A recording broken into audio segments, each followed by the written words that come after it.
¿Alguna vez has sentido que algo invisible bloquea la paz en tu hogar? A veces no se trata solo de lo que vemos, sino de lo que permitimos que permanezca en nuestro entorno. En 2 Reyes 2:21, el profeta Eliseo echó sal en las aguas contaminadas y declaró: así dice el Señor, yo he sanado estas aguas, ya no causarán más muerte ni esterilidad. Esta acción aparentemente simple liberó la bendición de Dios sobre un lugar que antes estaba maldito. Hoy veremos cómo este mismo principio espiritual puede aplicarse a tu casa. Te mostraremos cómo usar la sal como símbolo de purificación, protección y consagración en 5 lugares específicos de tu hogar. No es superstición, es obediencia con fe. ¿Estás listo para entender lo que Dios tiene reservado para ti? Desde los tiempos más antiguos, Dios ha utilizado elementos sencillos para revelar verdades profundas. Y entre todos ellos, la sal ocupa un lugar especial. No es solo un recurso cotidiano, ni un condimento que realza el sabor de los alimentos. La sal, cuando es comprendida desde una perspectiva espiritual, se convierte en un símbolo poderoso de pacto, pureza y autoridad. En el Antiguo Testamento, Dios ordenó que todos los sacrificios presentados en el altar debían incluir sal. En Levítico 2:13 leemos: sazonarás con sal toda ofrenda que presentes. No dejarás que falte jamás de tu ofrenda la sal del pacto de tu Dios. En toda ofrenda presentarás sal. Esta instrucción no fue arbitraria ni ritualista. Era un recordatorio constante de que el pueblo estaba en alianza con el Dios vivo. Y esa alianza no debía ser tomada a la ligera. El significado de la sal en la Biblia no se limita a una mera costumbre de la ley mosaica. La sal representaba algo incorruptible, algo que conservaba, algo que tenía el poder de preservar lo santo. En un tiempo donde no existían sistemas de refrigeración, la sal era la única forma de evitar que la carne se descompusiera. Era símbolo de permanencia, de durabilidad, de algo que no se echa a perder. Así como el pacto de Dios con su pueblo era eterno, la sal venía a ser el reflejo tangible de esa eternidad. Es por eso que Jesús, al dirigirse a sus discípulos en el Sermón del Monte, les dijo con absoluta claridad en Mateo 5:13: vosotros sois la sal de la tierra, pero si la sal pierde su sabor, ¿con qué será salada? No sirve más para nada, sino para ser echada fuera y pisoteada por los hombres. Este pasaje nos revela una verdad inquebrantable. Cuando una vida está conectada a Dios, lleva consigo el sello de lo incorruptible. Pero cuando esa conexión se pierde, cuando la esencia espiritual se diluye, la vida se vuelve insípida, inservible, expuesta a la destrucción. No es casualidad que Jesús escogiera precisamente la sal para hablar de identidad espiritual. Él no dijo que seríamos como oro o como aceite, sino sal. Porque la sal no solo transforma, sino que penetra, actúa en lo invisible, cambia la composición de lo que toca. Así es la vida de alguien que está en comunión con Dios. No se conforma con adornar lo superficial, sino que modifica lo profundo. Pero ¿qué sucede cuando esa sal no está presente en nuestras vidas? ¿Qué pasa cuando el símbolo del pacto no se manifiesta en nuestro entorno? Muchas personas oran por protección, por bendición, por dirección, pero han olvidado que la fe también se expresa en actos concretos. Dios siempre ha respondido al acto de obediencia. El profeta Eliseo lo entendió así cuando se enfrentó a una ciudad con aguas contaminadas y tierra estéril. En 2 Reyes 2:21 se relata cómo tomó una vasija nueva con sal, la arrojó sobre las aguas y declaró: así dice el Señor, yo he sanado estas aguas, ya no causarán más muerte ni esterilidad. Ese acto, aunque parecía sencillo, cargaba una autoridad divina. No era magia, no era superstición, era obediencia, respaldada por fe y palabra. Es aquí donde comenzamos a entender por qué la sal, cuando es usada con reverencia y entendimiento bíblico, puede convertirse en un acto profético. No se trata de repetir rituales vacíos, sino de entender que hay símbolos que Dios ha santificado. El agua, el pan, el vino, la sangre y sí, también la sal. Cada uno de ellos ha sido usado por Dios para sellar pactos, liberar bendiciones y establecer orden espiritual en medio del caos. Cuando se usa la sal en tu hogar, no estás apelando a una tradición antigua sin sentido. Estás invocando el carácter de Dios que purifica, preserva y transforma. No podemos olvidar que en el mundo espiritual todo espacio comunica algo. Hay hogares donde, sin que nadie lo diga, se respira angustia, desesperanza, conflictos incesantes. Y hay otros donde la paz de Dios es tangible, donde cada rincón parece bendecido. La diferencia no radica en la decoración ni en el tamaño, sino en la atmósfera espiritual que ha sido establecida. Cuando decides consagrar tu hogar con actos simbólicos, respaldados por la palabra, estás diciéndole a Dios: este lugar te pertenece, que cada pared, cada puerta, cada habitación esté bajo tu pacto. Y eso no pasa desapercibido en el mundo espiritual. Uno de los errores más comunes entre los creyentes es subestimar el poder de lo que se hace con fe.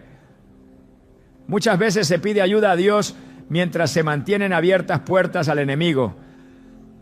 Se ora por paz mientras se toleran prácticas, palabras y hábitos que generan división. Se clama por bendición mientras se ignora el llamado al arrepentimiento. Por eso es tan importante entender que la sal, como símbolo de pureza, nos llama también a examinar nuestras vidas. En Marcos 9:50, Jesús dijo: buena es la sal, pero si la sal se vuelve insípida, ¿con qué la sazonaréis? Tened sal en vosotros mismos y vivid en paz los unos con los otros. Este versículo une el símbolo externo con una condición interna. No basta con esparcir sal en las esquinas del hogar si el corazón está lleno de orgullo, rencor o incredulidad. La autoridad espiritual no viene por hacer cosas externas solamente, sino por vivir en obediencia. Sin embargo, cuando lo interno y lo externo están alineados, el resultado es poderoso. Imagínate lo que puede suceder en un hogar donde se ora con fe, se vive en santidad y se consagra cada rincón como territorio de Dios. Imagina lo que ocurre cuando las acciones se unen al espíritu de la palabra. Cuando Eliseo arrojó la sal sobre las aguas, también pronunció una declaración profética. Así dice el Señor. No era la sal por sí misma, era la autoridad con la que se usaba. De igual manera, cuando uses sal en tu hogar, que no sea un gesto vacío, sino un acto de fe consciente, respaldado por una vida rendida a Dios. La sal también habla de juicio. En Génesis 19, cuando Dios destruyó Sodoma y Gomorra, la esposa de Lot, al desobedecer la instrucción divina y mirar atrás, fue convertida en estatua de sal. Este detalle nos recuerda que la sal no solo preserva, también puede representar la consecuencia de ignorar la voz de Dios. La sal es símbolo de separación entre lo puro y lo impuro, entre lo consagrado y lo profano. Por eso, cuando decides usarla como instrumento de consagración, debes hacerlo con temor reverente. No es un talismán, es una afirmación espiritual de que has decidido separar lo que pertenece a Dios de lo que no. En la cultura hebrea, la sal era parte de todos los pactos duraderos. El llamado pacto de sal significaba una alianza perpetua. En Números 18-19, Dios habla así del pacto con los sacerdotes. Es un pacto de sal perpetuo delante del Señor para ti y para tus descendientes. Este tipo de pacto era irrompible, implicaba fidelidad, lealtad, compromiso eterno. Cuando entiendes esto, comprendes por qué consagrar tu hogar con sal no es algo trivial. Es una forma de declarar que lo que sucede entre esas paredes está bajo el dominio de Dios y que tú has decidido honrar ese pacto con cada palabra, decisión y acto cotidiano. El mismo Jesús, antes de ir a la cruz, habló del fuego y la sal como parte del proceso de purificación que vivirían sus discípulos. En Marcos 9:49 dijo, porque todos serán salados con fuego. Esta declaración enigmática apunta a una verdad profunda. La vida cristiana no está exenta de pruebas, pero esas pruebas, cuando son vividas en el pacto con Dios, no destruyen, sino que purifican. Ser salado con fuego es ser sometido a procesos que sacan lo mejor del espíritu, que eliminan lo que no sirve, que preparan para un propósito mayor. Por eso, cuando un hogar es consagrado con sal, también es una declaración de disposición. Señor, si hay algo aquí que necesita ser transformado, hazlo. Si hay algo que debe ser cortado, quítalo. Si hay algo que debe ser restaurado, actúa con tu poder. Quizás te preguntes si todo esto realmente tiene un efecto. La respuesta es clara. Cuando se hace con fe y obediencia, sí lo tiene.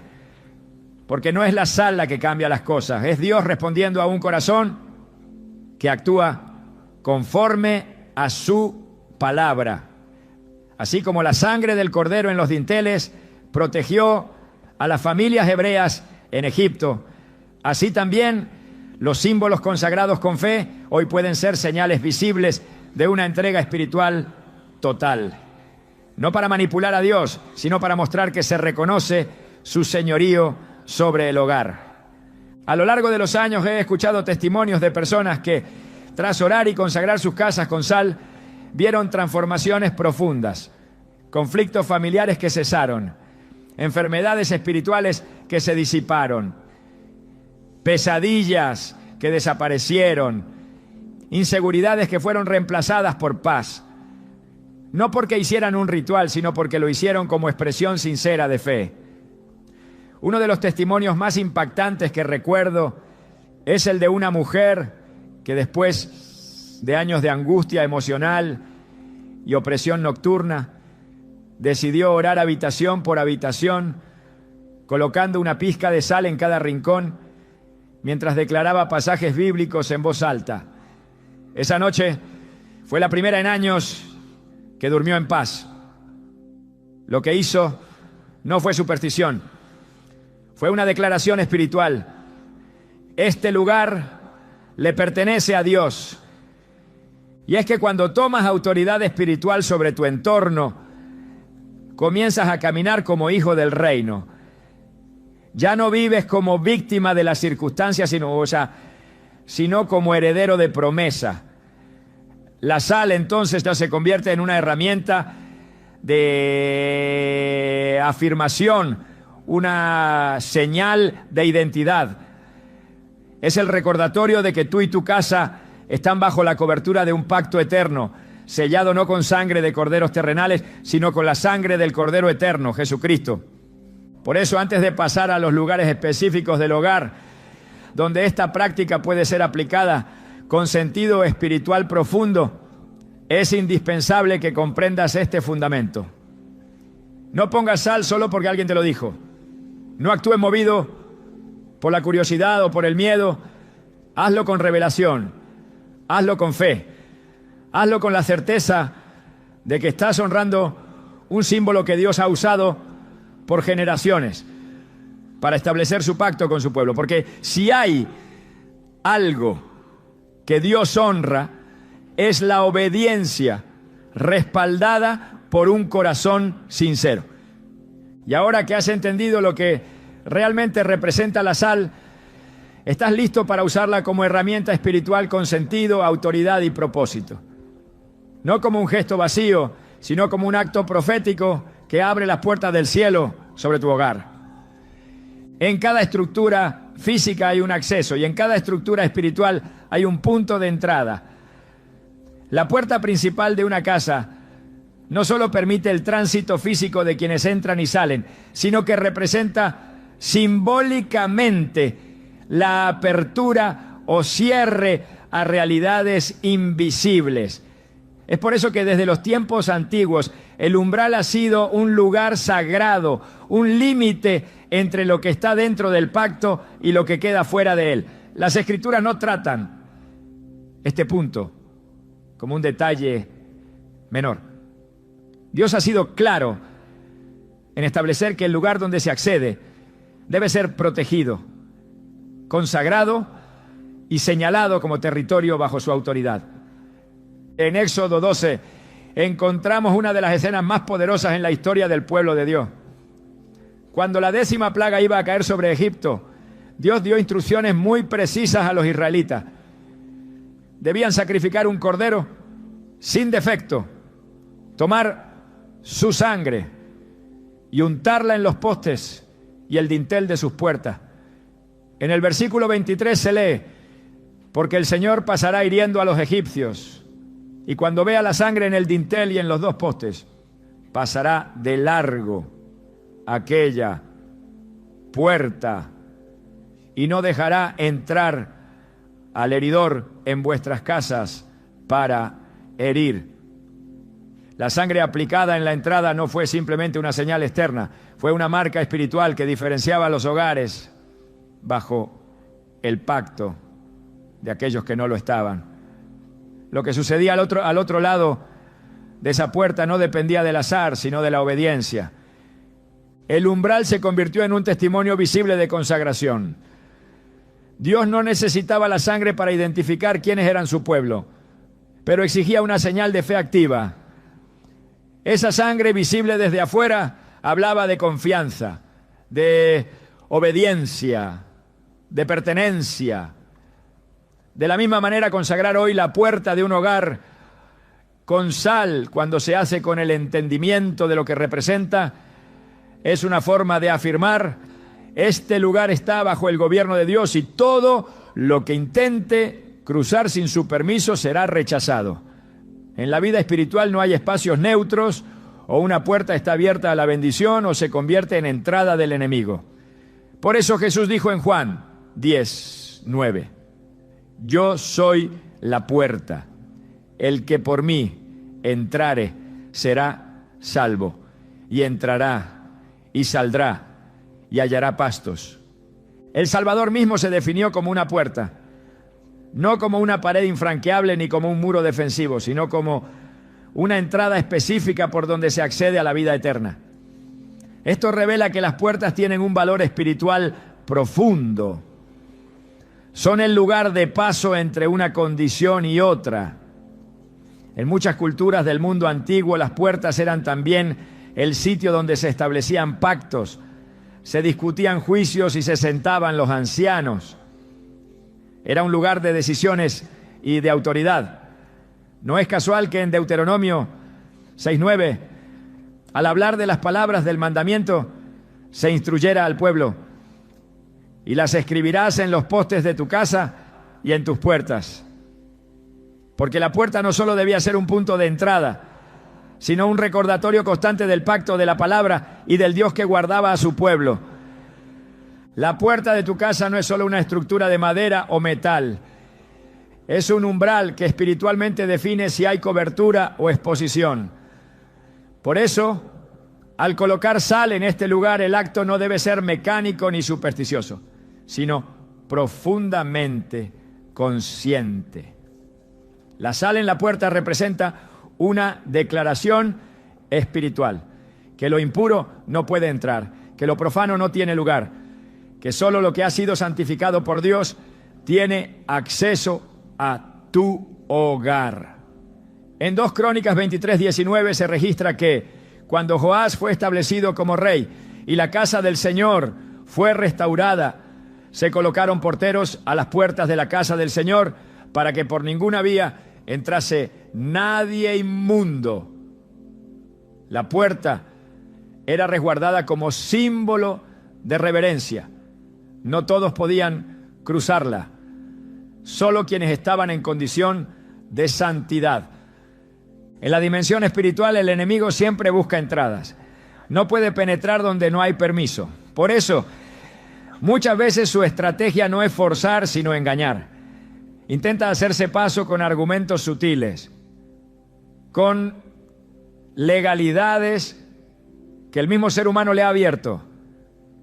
Cuando una puerta no está consagrada, cuando no está espiritualmente delimitada, se convierte en un punto vulnerable. Pero cuando está sellada con la autoridad del nombre de Cristo y con símbolos de pacto, como la sal, se transforma en una barrera infranqueable para toda obra de tiniebla. Jesús enseñó con claridad en Lucas 11, 21 a 22. Cuando el hombre fuerte armado guarda su palacio, en paz está lo que posee. Pero si viene otro más fuerte que él y le vence, le quita todas sus armas en que confiaba y reparte el botín. Esta ilustración revela que el que vigila debe estar bien armado, y parte de esa armadura es el entendimiento espiritual de qué se protege y cómo se protege. El acto de colocar sal en la puerta cuando se hace con oración y reverencia no es una costumbre vacía, es un acto simbólico que recuerda el pacto eterno con Dios. Es una forma de decir, esta casa pertenece al reino de los cielos. Aquí no entra maldición, no entra violencia, no entra confusión, porque el Señor es nuestro guardián. En Salmo 121, 8 se declara, el Señor guardará tu salida y tu entrada desde ahora y para siempre. Esta promesa cubre precisamente el movimiento que sucede en el umbral. Dios no solo guarda cuando estás adentro, también lo hace cuando sales y cuando regresas. Pero para eso, tu puerta debe estar bajo su cuidado. Cada vez que alguien entra a tu casa, lo hace cruzando ese umbral. Y con él trae una atmósfera, una intención, una carga espiritual. No todas las personas que cruzan el umbral traen paz. Algunas, sin saberlo, pueden traer opresión, contienda o desorden. Por eso, es tan necesario establecer desde el principio que la entrada está bajo gobierno divino. En Isaías 26:2 encontramos una instrucción clara. Abrid las puertas y entrará la gente justa, guardadora de verdades. El mensaje es simple pero profundo. No todas las puertas deben abrirse a cualquiera. Hay puertas que se abren solo a lo justo, a lo puro, a lo que refleja la verdad de Dios. El enemigo no necesita una grieta grande para infiltrarse.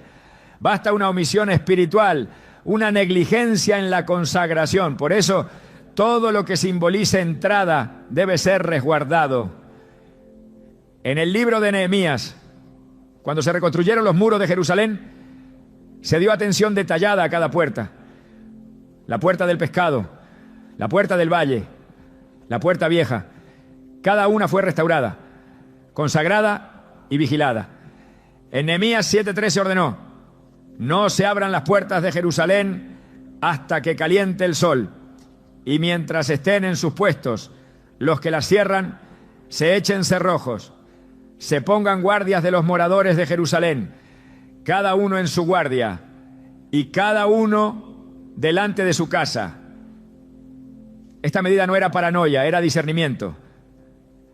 Porque quien entiende el valor de la entrada, protege con celo lo que ha sido confiado. Aplicar sal en la puerta, entonces, es una forma de establecer un cerco espiritual. Así como Job fue rodeado por un cerco de protección divino, tú también puedes declarar esa cobertura sobre tu hogar.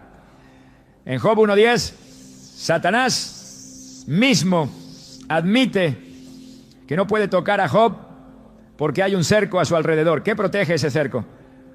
Lo que ha sido entregado, consagrado, puesto bajo la voluntad de Dios. Tu puerta no es un lugar común, es un altar de paso, es un punto donde se cruzan mundos, el externo y el interno, lo natural y lo espiritual. Por eso debe estar sellada bajo pacto. Cuando el pueblo de Israel entró a la tierra prometida, una de las primeras instrucciones fue establecer señales visibles de la presencia de Dios. En Deuteronomio 11:20 Dios dice: y las escribirás en los postes de tu casa y en tus puertas. La palabra debía estar grabada en el lugar de entrada, porque quien entra debía saber a quién pertenece esa casa, y quien vive dentro debía recordar constantemente que no estaba solo.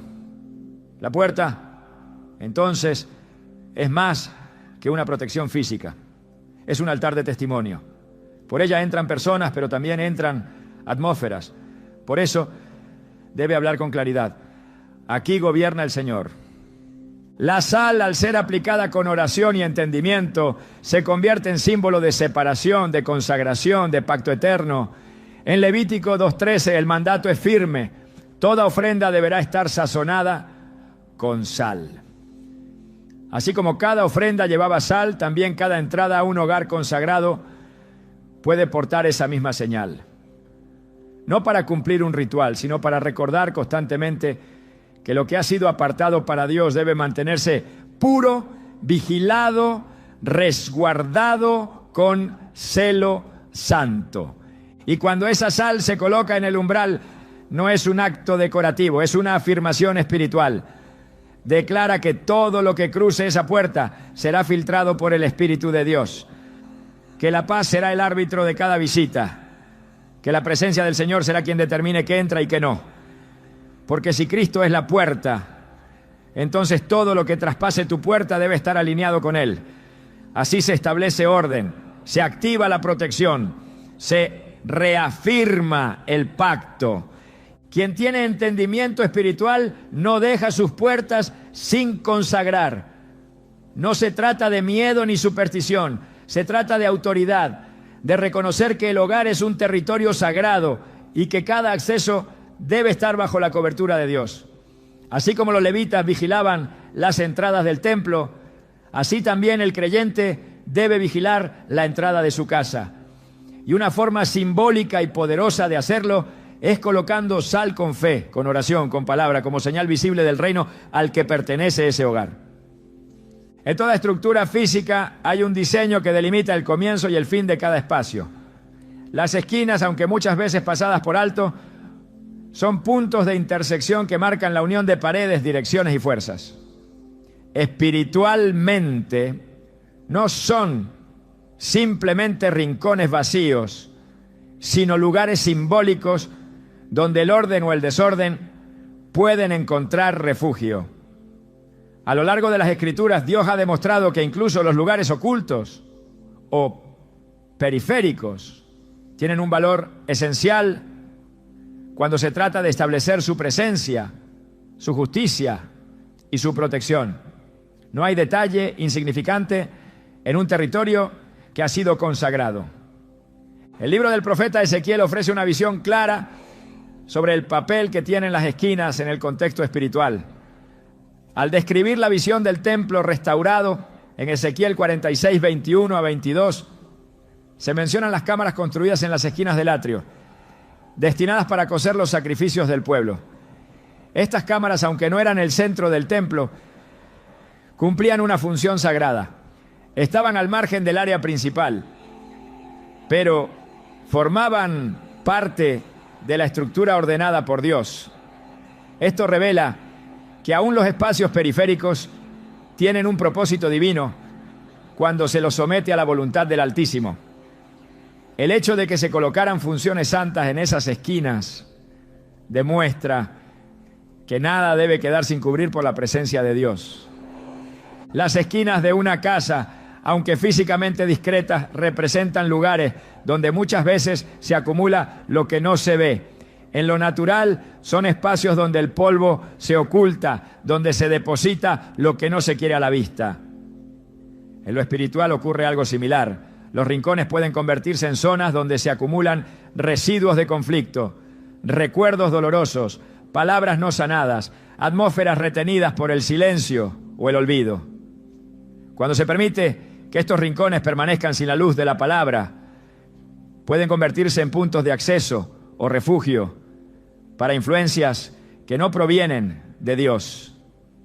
Por eso, consagrarlos con sal, acompañada de oración, representa una acción espiritual que ilumina, limpia y restaura incluso lo que estaba olvidado. El carácter de Dios es claro cuando se trata de su cobertura. Él no hace obras incompletas. Cuando da una promesa, la cubre de principio a fin. Cuando extiende su mano, no deja espacios al azar. En Job 1:10, Satanás mismo reconoce esta cobertura total al decir: ¿no le ha cercado alrededor a él y a su casa y a todo lo que tiene? El cerco del que habla es una cobertura integral, no parcial, no simbólica solamente, sino efectiva. Esa cobertura incluía todo lo que pertenecía a Job y por tanto se extendía a cada rincón de su propiedad. Si Dios establece un cerco, lo hace también sobre lo oculto, sobre lo que nadie ve, sobre las esquinas que el ojo humano descuida. Cuando el pueblo de Israel recibió la orden de levantar campamento, lo hizo bajo una disposición específica. Las tribus se ubicaban alrededor del tabernáculo conforme a una disposición geométrica ordenada por Dios. No había un solo ángulo sin asignación. No existía una esquina sin presencia. Cada tribu tenía su lugar. Esto refleja que la presencia divina no tolera el caos. Cada espacio debe estar bajo autoridad. Cada extremo debe responder a una estructura de pacto. Si algo queda suelto fuera del diseño, se convierte en una potencial brecha. Por eso, cuando se coloca sal en las esquinas del hogar, el acto no es decorativo, es una proclamación de que incluso lo oculto está bajo el gobierno del Señor. En Proverbios 4:27 se dice: no te desvíes a la derecha ni a la izquierda, aparta tu pie del mal. Esta instrucción encierra un principio de integridad y cobertura. El camino del justo es recto, pero está bordeado por límites definidos. A la derecha y a la izquierda están los márgenes, las esquinas, los bordes del camino. Y aunque el corazón puede ir en dirección recta, los bordes deben estar guardados. Porque en esos márgenes muchas veces se introduce el error, la distracción, la contaminación espiritual. No basta con caminar recto, hay que proteger lo que está a los lados. La sal en las esquinas del hogar es un recordatorio físico de ese principio espiritual. No dejar espacio a la desviación, no permitir que en los extremos se refugie lo que debe ser expulsado. Dios no actúa de forma parcial. En Josué 6, cuando el pueblo de Israel rodeó Jericó, no bastó con que tocaran la trompeta en un solo lugar. Tuvieron que rodear toda la ciudad una y otra vez en un acto de obediencia total. No podían dejar una parte sin cubrir. El milagro no ocurrió cuando comenzaron, sino cuando terminaron de rodearla completamente. Fue entonces que los muros cayeron. Esta enseñanza es profunda. La victoria espiritual requiere cobertura total. No se puede dejar una esquina sin rodear, porque lo que no se cubre se expone. Lo que no se somete a Dios se convierte en puerta para el enemigo. En el templo de Salomón todo fue construido con exactitud. Nada fue improvisado. Cada medida, cada ángulo, cada sala estaba diseñada según el patrón dado por Dios. En el primer Rey 6, 24-25 se describe cómo incluso las alas de los querubines que cubrían el lugar santísimo se extendían hasta tocar las paredes opuestas. La imagen que esto transmite es de cobertura completa, sin espacios vacíos. Incluso en el lugar más santo, los extremos estaban cubiertos. Esto revela que para Dios la santidad no es una cuestión del centro solamente, es una realidad que se extiende hasta las esquinas. Donde hay santidad todo está cubierto. Y donde todo está cubierto no hay lugar para lo profano. El libro de Zacarías muestra una visión donde Dios se presenta como protector en los extremos. En Zacarías 2:5 declara: yo seré para ella, dice el Señor, muro de fuego en derredor, y seré la gloria en medio de ella. El muro no está en el centro, está en el contorno. Dios se coloca en los bordes, en los límites, en las esquinas, como fuego que impide la entrada del enemigo. Es allí, en esos lugares olvidados, donde se manifiesta su defensa. El creyente que comprende esto no descuida los rincones de su casa, porque sabe que allí también actúa el poder de Dios. En Isaías 28:17, el Señor afirma: y ajustaré el juicio a cordel y la justicia a plomada, y granizo barrerá el refugio de la mentira, y aguas arrebatarán el escondrijo. Esta palabra revela que Dios no permite que lo falso se esconda sin ser confrontado. Él ajusta, mide, expone. La justicia de Dios no deja rincones en sombra. Trae luz a cada escondite. Por eso, al colocar sal en las esquinas del hogar, lo que se hace es un acto de exposición espiritual. Se dice con claridad que la verdad de Dios invada hasta lo más profundo, que lo que estaba oculto sea purificado, que cada refugio de mentira sea desmantelado por la presencia del Espíritu Santo. No hay espacio neutral en el reino de Dios. Todo lugar es o dominio de luz o campo de batalla. Por eso las esquinas de una casa no deben ser ignoradas. No importa si son espacios vacíos, si no se utilizan, si parecen inofensivos. En la dimensión espiritual, cada rincón habla. Y si no habla del reino, guarda silencio para lo contrario. La sal es símbolo de pacto, pero también de limpieza. En 2 Reyes 2:21, cuando Eliseo arrojó sal en las aguas contaminadas, no lo hizo en el centro del manantial solamente, lo hizo donde se necesitaba purificación, porque donde hay contaminación, allí debe llegar el símbolo del pacto. Así también, donde hay olvido espiritual debe llegar la consagración. El libro de Apocalipsis describe la Jerusalén celestial como una ciudad perfectamente cuadrada, con 12 puertas, 3 por cada lado, y con cimientos extendidos en las 4 direcciones. Esta imagen no es accidental. Habla de perfección, de cobertura total, de gloria en cada extremo. La ciudad santa no tiene esquinas descuidadas. Cada dirección ha sido considerada, cada ángulo ha sido glorificado. Esa es la imagen de lo que debe representar un hogar bajo el gobierno de Dios. Un lugar donde los ángulos no son olvido, sino adoración. Donde las esquinas no son refugio de lo oculto, sino testimonio de una cobertura sin fisuras. Cuando se consagra cada esquina con sal, no se trata solo de marcar un territorio, sino de cerrar las brechas. El enemigo es astuto, pero su astucia no supera la obediencia de un corazón consagrado. La sal declara que hasta el último rincón está bajo autoridad, y el enemigo no puede tocar lo que ha sido cubierto por la palabra. En 2 Corintios 10, 4-5 se afirma que las armas de nuestra milicia no son carnales, sino poderosas en Dios para la destrucción de fortalezas. No hay fortaleza que pueda resistir una vida completamente entregada, una casa completamente consagrada. Cuando los levitas purificaban el templo, lo hacían hasta en los rincones. En 2 Crónicas 29:16 se dice que sacaron toda la inmundicia que hallaron en el templo del Señor y la llevaron fuera. No se quedaron solo con lo visible, buscaron hasta lo escondido. Esa es la tarea de quien quiere ver su hogar lleno de la gloria de Dios. Limpiar, consagrar, sellar, incluso lo que parece insignificante. Porque cuando lo oculto es iluminado, lo impuro no puede permanecer. Así como Dios lo estableció en el orden del templo, también lo espera en nuestras casas.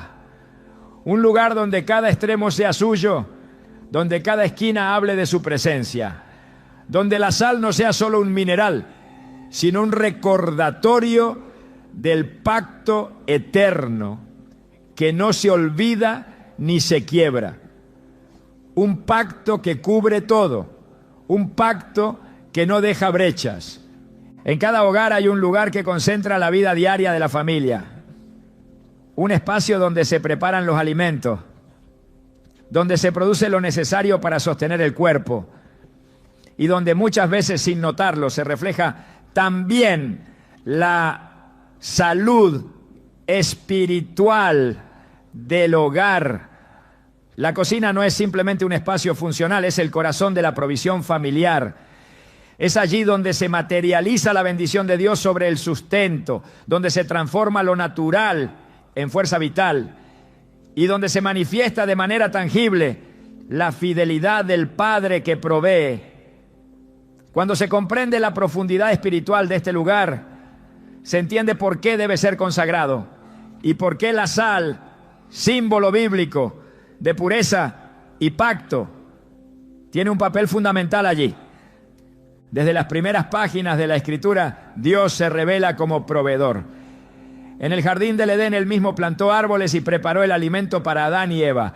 No los creó en un lugar árido, sino en un espacio lleno de abundancia. Génesis 2:9 lo describe así: y Jehová Dios hizo nacer de la tierra todo árbol delicioso a la vista y bueno para comer. El acto de proveer fue una de las primeras manifestaciones del carácter amoroso y cuidadoso de Dios. Y aunque el pecado trajo consigo el sudor del trabajo, la provisión no fue retirada. El Padre siguió alimentando a su pueblo, mostrándose cercano a las necesidades del cuerpo y del alma. La cocina, en ese sentido, se convierte en el reflejo doméstico de la provisión divina. Allí se prepara lo que Dios ha entregado. Allí se manipulan los frutos del trabajo. Allí se toma lo crudo y se transforma en alimento.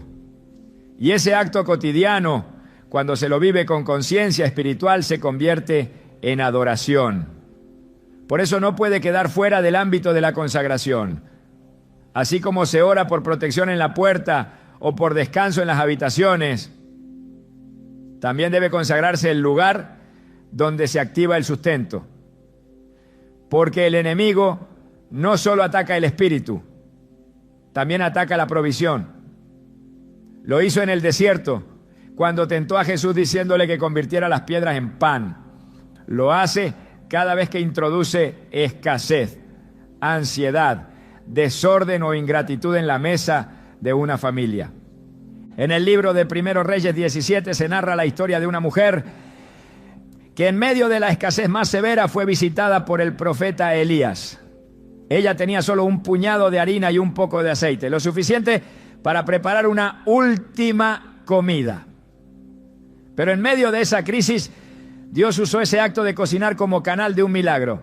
Elías le dijo: hazme a mí primero de ello una pequeña torta cocida debajo de la ceniza y tráemela. Y después harás para ti y para tu hijo. Porque Jehová, Dios de Israel, ha dicho así: la harina de la tinaja no escaseará, ni el aceite de la vasija disminuirá. Primera Reyes 17, 13, 14. Lo que parecía una cocina vacía se convirtió en altar de provisión continua. No por el tamaño de la despensa, sino por la obediencia que transformó ese espacio en un punto de contacto con lo sobrenatural.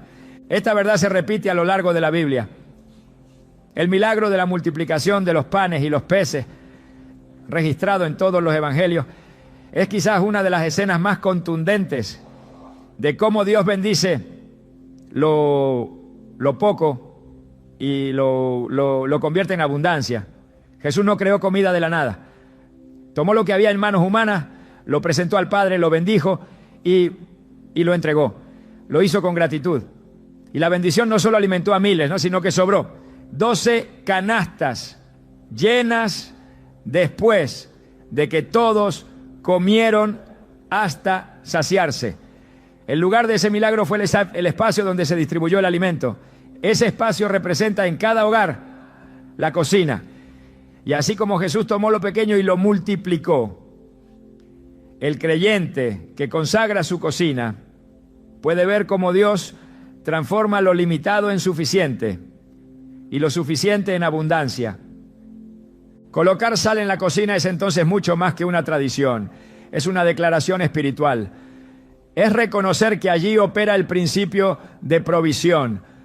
Es declarar que lo que entra en ese lugar será multiplicado, que lo que se cocina será saludable, que lo que se sirve será motivo de unidad y no de contienda. Es también un acto de discernimiento, porque no todo lo que se prepara alimenta. Hay alimentos que nutren el cuerpo, pero contaminan el alma. Hay productos que al ser adquiridos sin oración ni sabiduría traen desorden a la economía del hogar. Por eso, consagrar la cocina también es pedir dirección sobre qué comprar, cómo administrar, cómo bendecir cada ingrediente antes de consumirlo. En Deuteronomio 8:3, Dios recuerda al pueblo que lo sustentó en el desierto con maná, para hacerte saber que no solo de pan vivirá el hombre, mas de todo lo que sale de la boca de Jehová vivirá el hombre. Esta enseñanza es central. El pan físico es importante, pero no es suficiente. Lo que se cocina y se come debe estar atravesado por la palabra, no por una mística ritualista, sino por una conciencia clara de que todo lo que se consume debe ser consagrado, porque lo que se ingiere afecta el cuerpo, y el cuerpo es templo del Espíritu Santo. En 1 Corintios 10:31 se dice: si pues coméis o bebéis o hacéis otra cosa, hacedlo todo para la gloria de Dios. Eso incluye lo que se prepara en la cocina, cómo se prepara y con qué actitud se sirve. La sal en la cocina simboliza también la purificación de lo que no se ve. A menudo el desorden espiritual se manifiesta en el desorden físico. Una cocina donde reina el caos, la suciedad o la negligencia puede ser reflejo de una vida interior sin estructura. No es casual que en la ley levítica los sacerdotes debían mantener en orden todos los utensilios del tabernáculo, incluyendo los que se usaban para preparar las ofrendas. Cada detalle era importante. El fuego debía estar encendido, la leña en su lugar, los instrumentos limpios, porque el acto de preparar alimento era, en ese contexto, una parte del culto. Hoy, aunque no estemos bajo la ley levítica, el principio espiritual permanece. Lo que se hace en la cocina puede ser parte de la adoración, si se lo hace con orden, gratitud y santidad.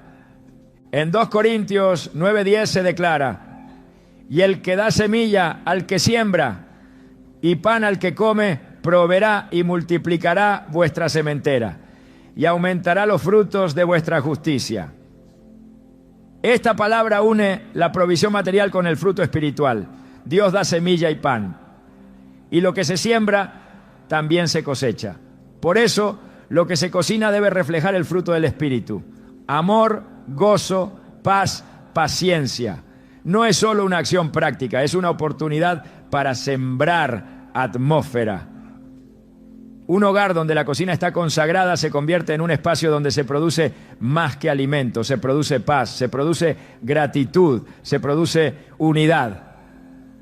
La sal actúa entonces como señal visible de un espacio invisible que ha sido santificado para glorificar a Dios. El apóstol Pablo instruye en 1 Timoteo 4:4-5, porque todo lo que Dios creó es bueno y nada es de desecharse, si se toma con acción de gracias, porque por la palabra de Dios y por la oración es santificado. Este versículo es clave.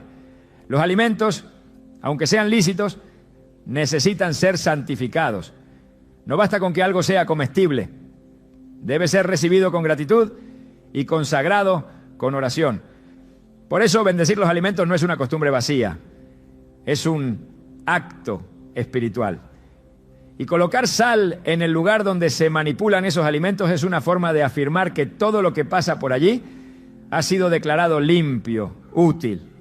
y puesto al servicio del propósito de Dios. La cocina consagrada también refleja el principio de hospitalidad.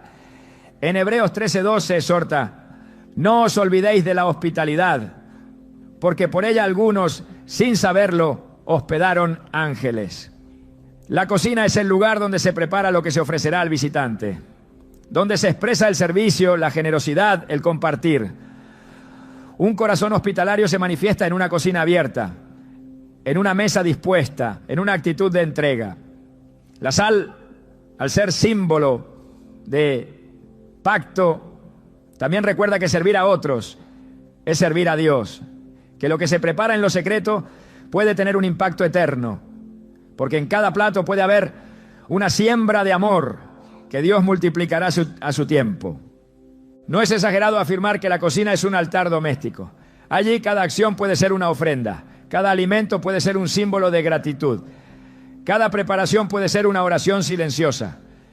Por eso debe estar cubierta, no como un acto supersticioso, sino como una afirmación de que todo lo que allí sucede está bajo autoridad divina, que ningún espíritu de escasez, ningún temor por el mañana, ninguna ansiedad por el sustento puede operar donde el Señor ha establecido su bendición. El Salmo 37:25 declara: joven fui y he envejecido, y no he visto justo desamparado, ni su descendencia que mendigue pan. Esa promesa se hace real cuando se vive en fidelidad y se declara con acciones concretas que el hogar pertenece a Dios. Colocar sal en la cocina es, en esencia, proclamar que allí reina la abundancia del cielo, que no habrá falta, ni pérdida, ni angustia, que cada alimento será canal de salud, que cada preparación será bendecida, que cada día será sustentado. Y cuando esto se hace con fe, el hogar entero comienza a reflejar la paz de quien confía, no en la alacena, sino en el proveedor eterno. En lo más íntimo de cada hogar hay un espacio destinado al descanso, al retiro, al silencio. Las habitaciones no son solo lugares donde se duerme, son espacios donde el alma busca reposo, donde el cuerpo se rinde después de la jornada y donde muchas veces se libran batallas invisibles. En ese lugar de aparente quietud pueden habitar también pensamientos, memorias, angustias o temores que, si no son puestos bajo la autoridad de Dios, se convierten en puertas abiertas al enemigo. Es por eso que consagrar las habitaciones no es un gesto simbólico, es una declaración espiritual de que incluso en lo secreto el Señor reina. El salmista entendía profundamente la necesidad de confiar en Dios durante la noche. En el Salmo 4:8 escribió: en paz me acostaré y asimismo dormiré, porque solo tú, Jehová, me haces vivir confiado. Este versículo no es un simple deseo de dormir bien, es una afirmación de pacto. Dormir en paz es una evidencia visible de una vida entregada a Dios. Es una señal de que hay una cobertura activa, una presencia vigilante que guarda incluso cuando el cuerpo reposa. Y ese tipo de paz no se logra solo con silencio exterior, sino con limpieza espiritual interior. Por eso, cuando se coloca sal en una habitación, lo que se hace es proclamar que ese espacio está reservado para el descanso bajo la soberanía divina, que cada noche será protegida y cada pensamiento ordenado por el Espíritu Santo. En Proverbios 3:24 encontramos otra promesa directa: cuando te acuestes no tendrás temor, sino que te acostarás y tu sueño será grato. Este pasaje nos muestra que el sueño del justo no es solo ausencia de insomnio, es una experiencia de bienestar espiritual. No hay pesadillas, no hay opresión, no hay ansiedad nocturna, hay descanso verdadero, y ese descanso no es producido por técnicas humanas, sino por la intervención activa del Dios que vela sin dormir. En el Salmo 121:4 se afirma: he aquí, no se adormecerá ni dormirá el que guarda a Israel. Así como el Señor guarda a su pueblo, también guarda cada habitación consagrada a Él.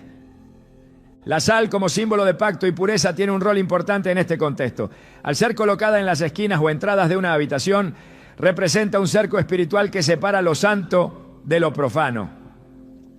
En Levítico 2:13 se ordena añadir sal a toda ofrenda.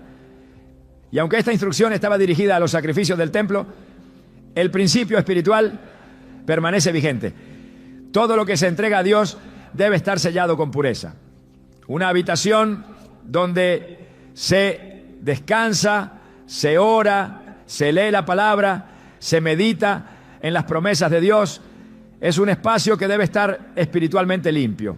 La sal actúa como testimonio visible de esa consagración, no por su composición natural, sino por su significado espiritual. En el Nuevo Testamento Jesús enseñó a sus discípulos que hay batallas que se ganan en lo secreto. En Mateo 6:6 dijo: mas tú cuando ores entra en tu aposento y cerrada la puerta ora a tu Padre que está en secreto. El aposento o habitación se convierte en un lugar de encuentro. Es allí donde la fe se activa lejos de la vista de otros, donde se gesta la comunión que sostiene todo lo visible. Por eso, cuando una habitación es consagrada, también se está santificando un altar de oración, un espacio de revelación, un refugio espiritual. No se trata solo de dormir bien, sino de habitar en la presencia del Altísimo. En Salmos 91:1 se establece un principio eterno. El que habita al abrigo del Altísimo morará bajo la sombra del Omnipotente. Habitar implica permanecer, establecerse, vivir. No es una visita ocasional, es una residencia espiritual. Las habitaciones del creyente deben ser reflejo de ese abrigo. Que cada noche sea descanso en obediencia. Que cada amanecer sea inicio de un día cubierto por la gracia. Que incluso en la noche, donde la oscuridad cubre lo físico, la luz de la presencia de Dios sea evidente. Por eso poner sal en las habitaciones es más que un acto externo, es un acto profético. Es declarar que la paz no será interrumpida, que el descanso será restaurador, que los sueños estarán alineados con el Espíritu Santo. Es proclamar que no hay lugar para la opresión ni la ansiedad, porque donde está el Señor, allí hay libertad. En el centro espiritual de cada hogar consagrado debe existir un lugar donde se honra al Señor, donde la voz de la familia se une para buscar su rostro, donde se levantan oraciones, se abren las Escrituras y se invoca el nombre que está sobre todo nombre. Ese lugar, aunque sencillo en apariencia, representa el altar familiar, el espacio que Dios espera ver encendido cada día con la llama de la devoción. No importa si es una mesa, una esquina especial o un rincón apartado. Lo que lo santifica no es el mobiliario, sino la intención del corazón que lo sostiene. Y cuando ese altar es marcado con sal, el acto se convierte en una proclamación visible de que esa casa ha sido entregada al servicio del reino y que en ese hogar Dios tiene prioridad. Desde tiempos antiguos los altares fueron lugares de encuentro, de pacto, de sacrificio y comunión. No eran solo estructuras de piedra, eran puntos de contacto entre el cielo y la tierra. En Génesis 8:20, Noé, al salir del arca, edificó un altar al Señor y ofreció holocausto. La respuesta de Dios fue inmediata. El aroma subió como grato a su presencia y el pacto fue renovado. Ese altar no solo representaba gratitud, era una declaración de que la nueva etapa de la humanidad comenzaría bajo el gobierno de Dios. Lo mismo sucede en el hogar. Cuando se edifica un altar familiar, se está diciendo que todo lo que sucede en esa casa será filtrado a través de la voluntad divina. Y la sal, al estar presente, reafirma ese pacto, recordando que el fuego que allí se enciende debe ser santo, puro y permanente. En el libro de Levítico, Dios establece que toda ofrenda debe estar sazonada con sal. Levítico 2:13 dice: y sazonarás con sal toda ofrenda que presentes. No dejarás que falte jamás de tu ofrenda la sal del pacto de tu Dios. La sal del pacto no era un detalle decorativo, era una señal visible de la alianza eterna entre Dios y su pueblo. Era un recordatorio de que lo ofrecido debía estar consagrado. En el altar familiar ocurre lo mismo. Cada oración, cada lectura bíblica, cada momento de adoración, cuando se realiza desde un corazón sincero y bajo cobertura divina, lleva el sello del pacto eterno.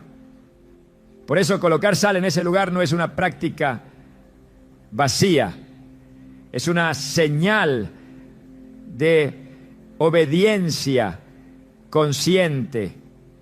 El altar también es el lugar donde se renueva la fe.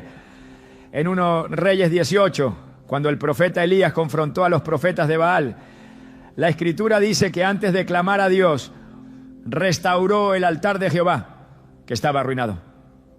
Solo después de eso, descendió el fuego. El poder no vino por el ruido, ni por la insistencia, sino por la restauración del lugar sagrado. En muchos hogares, el altar ha sido abandonado, reemplazado por el ruido del mundo o la rutina vacía. Pero Dios sigue buscando lugares donde su presencia sea bienvenida, donde su palabra sea entronada, donde el ambiente esté saturado de adoración. Y cuando ese altar es marcado con sal, se activa un principio. Lo que está bajo pacto no puede ser tocado por el enemigo. En el Nuevo Testamento Jesús enseñó que donde 2 o 3 se reúnen en su nombre, allí está Él en medio de ellos. Esa promesa no depende de un templo, depende de un acuerdo. El altar familiar es ese punto de acuerdo, donde la familia decide no vivir conforme a las circunstancias, sino conforme a la palabra. Es allí donde se intercede por los hijos, se declara la bendición sobre las finanzas, se pide dirección para cada decisión. Y la sal colocada en ese lugar actúa como una señal visible de separación, como una barrera contra toda interferencia espiritual que quiera apagar la llama de la fe. Una casa puede tener muchas habitaciones, pero si no hay un altar, le falta dirección. Puede haber provisión, descanso, protección en las entradas, pero sin altar no hay gobierno espiritual. Por eso el altar no es un accesorio devocional, es el corazón del hogar. Y cuando ese corazón late bajo el fuego del Espíritu y el sello del pacto, entonces todo el hogar se alinea con el cielo. Porque donde hay altar hay presencia, donde hay sal hay pureza, y donde hay pacto hay victoria. El acto de colocar sal en tu hogar no es un simple gesto simbólico, es un testimonio silencioso que declara que el ordinario ha sido tocado por lo eterno. Porque cuando el reino de Dios invade una casa, cada objeto, cada espacio y cada gesto cobran un nuevo sentido. No es la sal lo que transforma, sino la fe que la acompaña. No es el ritual lo que abre los cielos, sino la obediencia a una verdad que trasciende lo físico. La sal se convierte en señal de algo mayor, un corazón que ha decidido establecer el gobierno de Dios en cada rincón de su vida. En un mundo donde todo tiende a diluirse, donde los límites se desdibujan y los hogares se exponen a voces contrarias, el creyente es llamado a marcar diferencia, a hacer visible lo invisible, a recordar que así como el pueblo de Dios señalaba sus puertas con sangre, hoy también hay símbolos que proclaman santidad, pacto y autoridad. Y esa proclamación no necesita ruido, solo convicción. Porque el poder no está en la forma, sino en la palabra que se obedece. Que tu hogar no sea solo un refugio físico, sino una fortaleza espiritual. Que cada habitación, cada entrada, cada rincón y cada altar hablen de un Dios que habita allí. Y que al colocar sal con fe, no solo observes cómo Dios obra en tu casa, sino cómo transforma tu vida entera desde adentro hacia lo eterno.